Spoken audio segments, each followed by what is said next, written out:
yours too. Alright, let's see how this works. We're going to get started on the, what do they call it? The sum of angles in a polygon.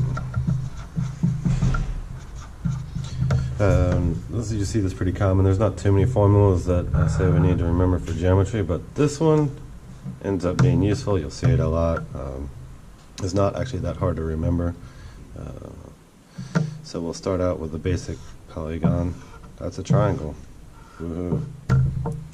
And we got angles. So let's say these three angles, they add up to, we'll give them letters just because x, y, z. We've already talked about it. X plus y plus z. We got interior equals 180 degrees. Woohoo. So if it's got that's messy. I need a napkin, don't I? Something. Yes. So we'll do insides sum of angles up here. If the side number is 3, then it's 180 degrees. What about 4? So we'll draw something that's got 4 sides. I don't know at the moment, but what I can do is turn that into 2 triangles. 2 triangles. So that'd be 180 plus 180, and that is equal to 360.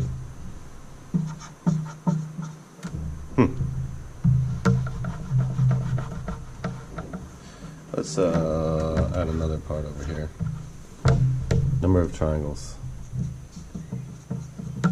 Triangles. Here was 1. Here was 2. How about if we got 5 sides? Let's try and draw a 5-sided figure. I guess they have a name. What is that? Pentagon. And it's not really beautiful, but whatever. We're going to turn this into some triangles. We got 1,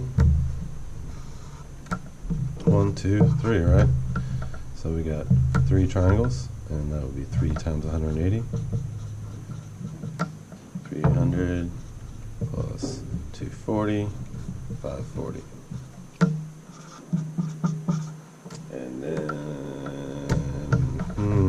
wait a second, I think I might have figured something out there. I got 6. This is 3 triangles, so we did 3 times 180. I bet you that here we're going to do, we'll see, we're going to do, see if 4 times 180 is right. So we got a 6-sided figure. It too has a name, hexagon. So we got 1, 2, 3. 1, 2, 3, 4 triangles.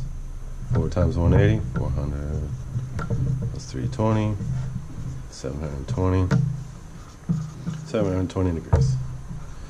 So our guess was right, and we could probably keep doing this forever, but that would get old.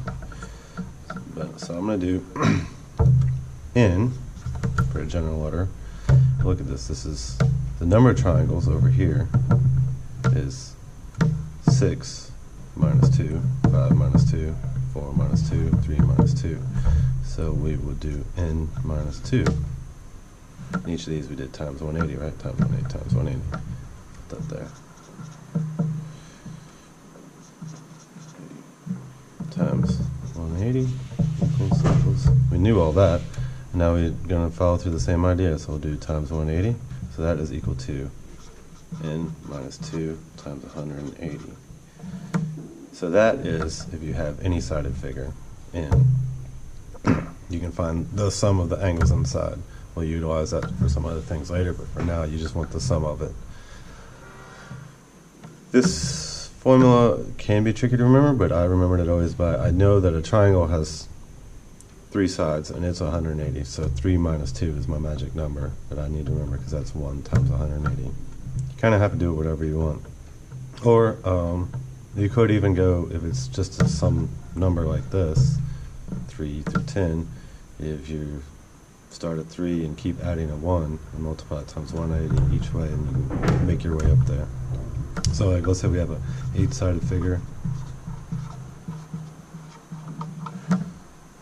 usually called an octagon.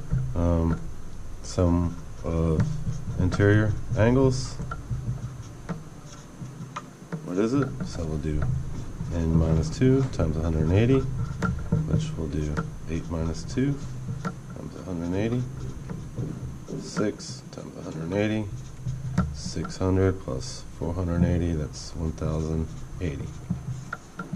Hey, like your 1080p television or whatever. Somehow these numbers keep showing up. And that is the basics of this lesson.